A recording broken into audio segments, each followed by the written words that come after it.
I'm Evan, I'm 23, and I'm a full-time college student right now. I work part-time, and in between that, I'm just juggling my new life. I was around 11, 12 when I joined Weight Watchers. I was the youngest one at the group. I went with my mom because my mom had been overweight all her life. And it was exciting because I felt like, oh, I'm gonna be able to take control of this. But then you go to this group and you notice there's something very wrong about a child being here.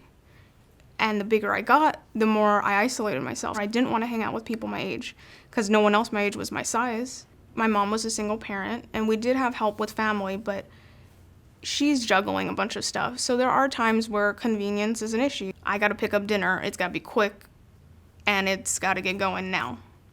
So I think maybe around late elementary school is when I started noticing, if mom thinks we don't have time, I can get McDonald's. And then I started learning, I like this, I want this more. I loved eating out. And I remember even being upset if we didn't get to eat out before the movie because that was the celebration, that was the event. I really wanted the food as much as just that instant gratification.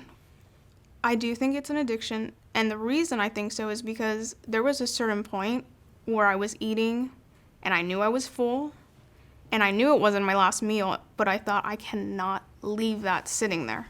And I didn't even want to take it home as an leftover because I was like, I could experience it right now. Why wait? That's how it was at every meal. It was 185. At least that's what I said when I was getting my license. And I know within a year, I must have gained at least 50 pounds. I wouldn't say I had a ton of confidence because I did know that I looked different and I didn't like it. I couldn't shop where all the other women my age were shopping. Plus size clothing is very frumpy looking. So I wouldn't go out on a girls' night because I didn't look like they did. I hated it.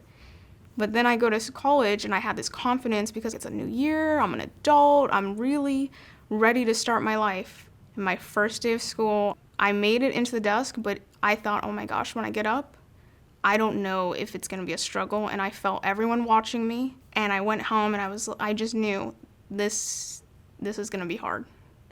My highest recorded weight, and I say that because I didn't like the scale, so the highest weight was 309, and that was because I was at doctor's office.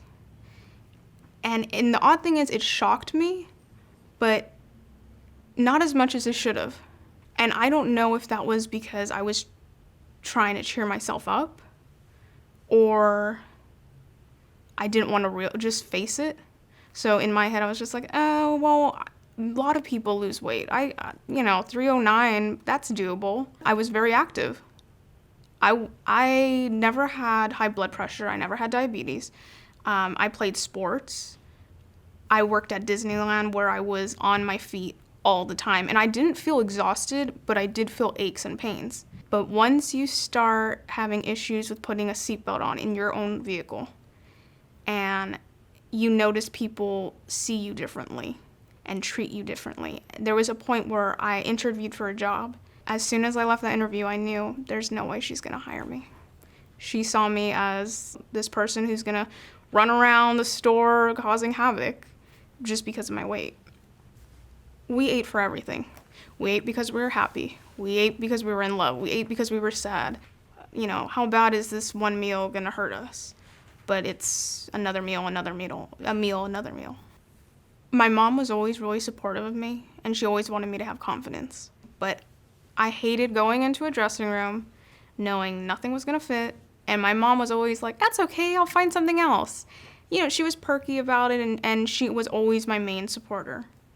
So when I told her, this is rock bottom, I need help,